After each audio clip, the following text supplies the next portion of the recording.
Maintenant, une large page consacrée à la silver economy. C'est l'expression choisie par le gouvernement. On pourrait traduire ça par l'économie des tempes argentées ou des seniors.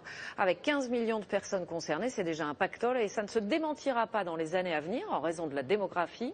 Jean-Paul Chapelle nous a rejoint sur ce plateau. Jean-Paul, bonjour. Bonjour Élise. On dit souvent que les personnes âgées coûtent beaucoup d'argent à la société. Elles en rapportent aussi. Absolument, on connaît la charge qu'elles représentent pour les retraites, pour l'assurance maladie, mais ce sont aussi des opportunités parce que c'est un marché et un marché en expansion. Les plus de 60 ans, c'est 15 millions de personnes aujourd'hui, 20 millions en 2030. Alors certes, ils ne sont pas tous riches, 1 sur 10 vit même en dessous du seuil de pauvreté, mais au niveau global, le revenu disponible de cette cible augmente. 420 milliards d'euros aujourd'hui, il va plus que doubler d'ici 2050 pour atteindre près de 1000 milliards d'euros. C'est un paradoxe, Jean-Paul, mais les seniors dopent aussi l'emploi. Oui, des emplois industriels, d'abord parce que pour téléphoner, pour se déplacer, pour se soigner, des produits de plus en plus innovants s'adressent à cette clientèle.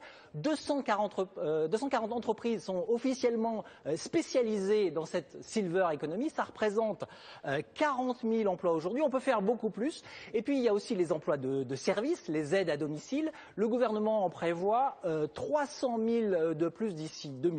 Enfin, un dernier point, l'épargne des seniors. Aujourd'hui, très concentrée sur le livret A, l'assurance vie, c'est souvent de l'argent qui dort. Eh bien, on pourrait imaginer un livret argenté, plus productif, dirigé vers le financement d'entreprises avec, là encore, des emplois à la clé. Merci à vous, Jean-Paul, pour toutes ces précisions.